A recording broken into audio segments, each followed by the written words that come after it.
ang attack aircraft ng Amerika pwedeng may transfer sa Pilipinas? Ito nga po mga idol, ang AV-8B Harrier II VTOL attack aircraft ng US Marine Corps. Yan ang pag-uusapan natin, pero bago yan, kung bago ka lang sa aking channel, huwag mong kalimutang mag-like, subscribe, at hit mo na rin ang notification bell button para lagi kang updated sa mga bagong videos natin.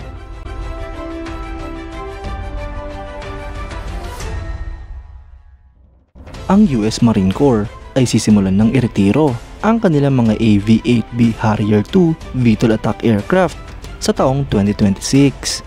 At ang US Marine Corps nga po ay tinitraining na ang huling dalawang bagong piloto ng ganitong klaseng eroplano.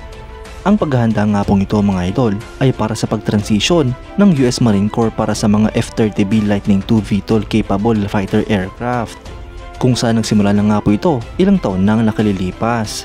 Sa kasalukuyan, ang US Marine Corps ay merong mahigit sa 80 units na mga active na AV-8B at TAV-8B sa kanilang fleet. Ganito nga rin po ang mga eroplanong ino-operate ng Spanish at Italian navies na naka-assign sa kanilang mga maliliit na aircraft carriers.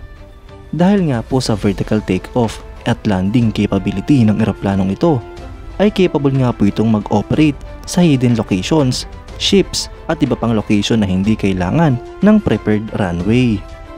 Ito nga po ay isang advantage kontra sa mga kalaban na nag-a-assume na merong superior capability na bombahin ang mga airbase sa unang araw ng giyera.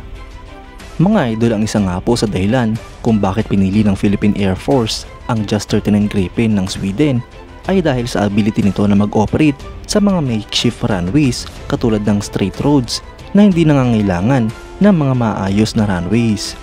Ibig sabihin mga idol, kasama sa plano ng Philippine Air Force na mag-prepare para sa operations na hindi kailangan ng reliance sa mga runways. Ang paggamit nga po ng AV-8B Harrier II ay magandang simula para sa ating bansa. Ang AV-8B ay kaya mag-operate sa kagubatan at sa mga isla na walang maayos na runway. Kaya't mabilis nga lang po itong makakaresponde kapag nagkaroon ng digmaan. Ang vertical takeoff nito mga idol ay kayang-kayang i-operate sa landing deck ng Tarlac class landing platform docks ng Philippine Navy.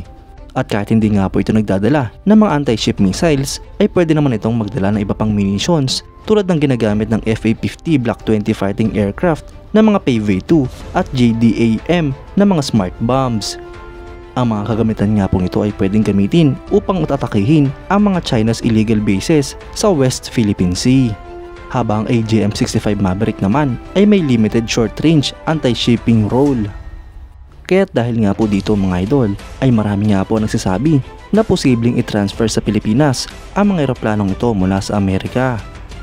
Isang magandang option nga po ito mga idol, lalo pat ang Philippine Air Force 15 Strike Wing ay nangangailangan ng palitan ang mga lumang light arm helicopters nito tulad ng MD-520MG Defender at mga light attack aircraft tulad ng OV-10 Bronco at SF-260TP Warrior.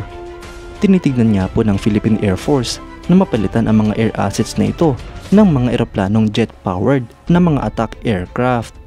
Kaya't ayon kay Max Defense Philippines ay magandang option nga po ang eroplanong ito kung ikukumpara sa A-10 Thunderbolt II na dinisenyo para sa anti-tank warfare.